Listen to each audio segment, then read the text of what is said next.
Soldiers prepare for battle inside their base in Indian-administered Kashmir. They were ambushed by an unknown number of fighters in a pre-dawn raid on Saturday. Commanders say they're from Jaish-e-Mohammed, which wants Pakistan to control Kashmir. It's a built-up area, so that calls for a very deliberate and professional way of conducting operation. Army is taking all precautions because for us every human life is valuable and we don't want any collateral damage. Attackers shot at guards on the perimeter before moving towards soldiers' homes inside the camp. Indian security forces evacuated families while a helicopter searched for the intruders. Hundreds of reinforcements were called in.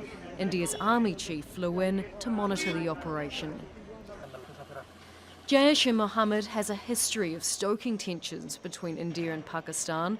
The group was founded by Masood Azhar, seen here in 2000, after release from prison in exchange for passengers of a hijacked Indian Airlines plane. 16 years later, he launched the deadliest assault on Indian security forces in 2 decades.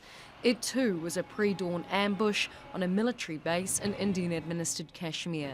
19 soldiers were killed. India accuses Pakistan of supporting such attacks. Pakistan denies the allegations. Kashmir has been disputed since independence in 1947. Pakistan and India claim it in full, but rule it in part. And both continue to defend their territory. Charlotte Bellis, Al Jazeera.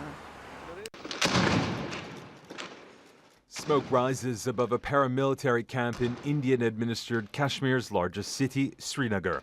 Police say 2 fighters started shooting from a nearby location. Several buildings were evacuated, and the area has been cleared of all civilians. Investigators say they are in control of the situation. So the encounter started at around 9:30. So they have been cornered. The encounter is off. Thank you. What is the number, sir, probably of these? We expect 2 to 3. 2 to 3. Casualty, one of the CRP Jawan is injured, but we can't confirm the amount of injuries to him. Just hours earlier, government troops ended a gun battle inside another military camp in the region's Jammu area. At least 3 fighters were killed, ending the attack that began at dawn on Saturday. Kashmir has suffered unrest for years. Several of the armed groups have been fighting for independence since the late 1980s. The Himalayan region is divided between India and its rival Pakistan. Both claim Kashmir in its entirety. Around 70,000 people have been killed in Indian-administered Kashmir in the nearly 3-decade uprising. India accuses Pakistan of supplying weapons and training to the armed groups, a charge Islamabad denies. Imtiaz Taib, Al Jazeera.